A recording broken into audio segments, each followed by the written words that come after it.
രാവിലെ ചായക്ക് വെള്ളം വെച്ചിട്ടുണ്ട്. ഇച്ചിരി ഇഞ്ചിയൊക്കെ ചതച്ചിട്ട ചായ ഉണ്ടാക്കുന്നത്. അപ്പുറത്ത് പാല് കാച്ചാൻ വെച്ചിട്ടുണ്ട്.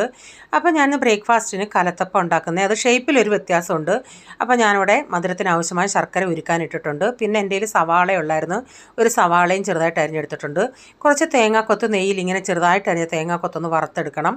അതിനുശേഷം ആ സവാളയും കൂടെ ഞാനൊന്ന് വറുത്തെടുക്കുന്നുണ്ട്. നിങ്ങളുടെ കയ്യിൽ കൊച്ചുള്ളി ഉണ്ടെങ്കിൽ ഒരു 10-15 കൊച്ചുള്ളി ഇതിന് പകരം ചേർക്കാം. അപ്പോൾ ഞാൻ 2 ഗ്ലാസ് പച്ചരി വെള്ളത്തിൽ കൂത്തത് ഇപ്പം ഞാനൊന്ന് അരയ്ക്കാനെടുത്തിട്ടുണ്ട്. അതിലേക്കൊരു 5 ടേബിൾ സ്പൂൺ തേങ്ങയും ഒരു 5-6 ഏലക്കയും കൂടി ഇട്ട് കുറച്ച് വെള്ളം ഒഴിച്ചതൊന്ന് നന്നായി അരച്ചെടുക്കാം. അരച്ചെടുത്തതിന് ശേഷം ഇതിലേക്ക് ഒരു 1/2 ടീസ്പൂൺ ഉപ്പും 1/2 ടീസ്പൂൺ ബേക്കിംഗ് സോഡയും കൂടെ ചേർത്ത് വറുത്ത തേങ്ങാക്കൊത്ത് ഉള്ളിൽ നിന്നും കുറച്ച് ഇതിൽ ചേർക്കാം. എന്നിട്ട് ശർക്കര ഞാൻ ഉരുക്കിയതൊന്ന് അരിച്ചതിന് ശേഷം നല്ല ചൂടോടെ ഈ മാവിൽ ഒഴിക്കണം. ആ സമയത്ത് ഒഴിക്കുന്നതനുസരിച്ച് നന്നായിട്ട് കലക്കിക്കൊണ്ടിരിക്കണം, അല്ലെങ്കിൽ മാവ് വെന്ത് പോവും. നിങ്ങളുടെ മധുരത്തിനനുസരിച്ച് ശർക്കര ചേർക്കാം. ഞാൻ 3 കട്ട ശർക്കര ചേർത്തുള്ളത്. അപ്പോൾ ചായയൊക്കെ ഇവിടെ റെഡിയായി. ചായയൊക്കെ ഞാൻ എല്ലാവർക്കും കൊടുക്കാൻ എടുത്തിട്ടുണ്ട്.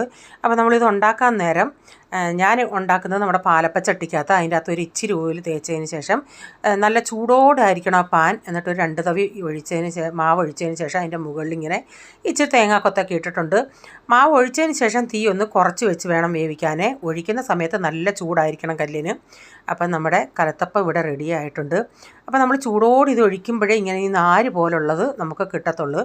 അപ്പോൾ നമ്മുടെ ബ്രേക്ക്ഫാസ്റ്റൊക്കെ റെഡിയായി. അതിന് ശേഷം പിന്നെ പാത്രങ്ങളൊക്കെ കഴുകാനുണ്ടായിരുന്നു, അതെല്ലാം ഒന്ന് കഴുകിയെടുത്തിട്ടുണ്ട്. പിന്നെ കുടിക്കാനുള്ള വെള്ളമൊക്കെ ഒന്ന് തിളപ്പിക്കാനായിട്ട് വെച്ചിട്ടുണ്ട്.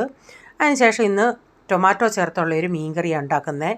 അതിന് ടൊമാറ്റോ 3-4 എടുത്ത് വെച്ചിട്ടുണ്ട്. തുണി കഴുകാനായിട്ടിട്ടു. ഒരു കേരമീൻ ഇരിപ്പുണ്ടായിരുന്നു, അതൊന്ന് നന്നായി വെട്ടിക്കഴുകിയെടുക്കട്ടെ. അപ്പോൾ ഞാൻ ഈ ടൊമാറ്റോ ഒന്ന് അരച്ചെടുക്കുന്നുണ്ട്. ഒരു 4 ടൊമാറ്റോ, ഇതിലധികം പുളിയുള്ള ടൊമാറ്റോ അല്ലത്, അതൊന്ന് അരച്ചെടുക്കുന്നുണ്ട്. അതിലേക്ക് ഞാൻ കൊച്ചുള്ളി ഉണ്ടെങ്കിൽ കൊച്ചുള്ളി ചേർക്കാം. ഞാനൊരു സവാള ഇങ്ങനെ ചെറുതായിട്ട് അരിഞ്ഞിട്ടുണ്ട്. ഒരു 5-6 വെളുത്തുള്ളി എടുത്തിട്ടുണ്ട്.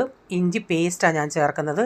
ചട്ടി വെച്ച് വെളിച്ചെണ്ണ ഒഴിച്ച് കടുക് ഉലുവായും ഇട്ട് പൊട്ടിയതിന് ശേഷം കറിവേപ്പിലയിട്ട് ഇതിലേക്ക് സവാളയും വെളുത്തുള്ളിയും ഇഞ്ചി പേസ്റ്റും ചേർത്തിട്ടുണ്ട്. അതൊന്ന് വഴന്നു വന്നോണ്ടേ ഇച്ചിരി മഞ്ഞൾപ്പൊടി ചേർത്ത് 1.5 ടേബിൾ സ്പൂൺ മല്ലിപ്പൊടിയും 2 ടേബിൾ സ്പൂൺ കാശ്മീരി മുളക് പൊടിയും ചേർത്ത് അതിൻ്റെ പച്ചമണം പോകുന്നിടം വരെ ഒന്ന് മൂപ്പിച്ചതിന് ശേഷം നമ്മൾ അരച്ച ടൊമാറ്റോയുടെ ചേർത്ത് അതിൻ്റെ അകത്ത് വെള്ളവും അതിൻ്റെ ആ പച്ച ടേസ്റ്റ് ഒന്ന് മാറുന്നിടം വരെ നമുക്കൊന്ന് വഴറ്റിയെടുക്കാം. അതിലേക്ക് ഞാൻ കുറച്ച് കുടംപുളിയും കൂടെ ചേർത്തിട്ടുണ്ട്.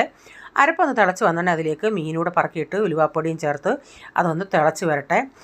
മീൻ വറ്റി വരുന്നുണ്ടെങ്കിൽ വെളിച്ചെണ്ണയും കറിവേപ്പിലയും ഇട്ട് കൊടുക്കണം. ഞാനിവിടെ ക്യാരറ്റും ബീട്രൂട്ടും തോരൻ വയ്ക്കാനായിട്ട് ചീനച്ചട്ടി വെച്ച് വെളിച്ചെണ്ണ ഒഴിച്ച് കടുകിട്ട് കറിവേപ്പിലയിട്ട് സവാള ഇട്ട് വഴറ്റി അതിലേക്ക് ആവശ്യത്തിനുള്ള തേങ്ങയും പിന്നെ ഇതുകൂടി ഇട്ടതിന് ശേഷം അതിലേക്ക് ഇച്ചിരി 1/2 ടീസ്പൂൺ കുരുമുളക് പൊടി 1/2 ടീസ്പൂൺ ഗരം മസാലയും ചേർത്ത് ഇച്ചിരി വെള്ളം ഒഴിച്ച് അതൊന്ന് വേവിച്ചെടുക്കുക. ആവശ്യത്തിനുള്ള ഉപ്പൊക്കെ ഇട്ട് ലാസ്റ്റിൽ അത് വെന്തുണ്ടെങ്കിൽ ഞാൻ ഇച്ചിരി വെളിച്ചെണ്ണയും കൂടെ ഒഴിച്ച് കൊടുത്തിട്ടുണ്ട്. നമ്മുടെ തോരനൂടെ റെഡി ആയിട്ടുണ്ട്.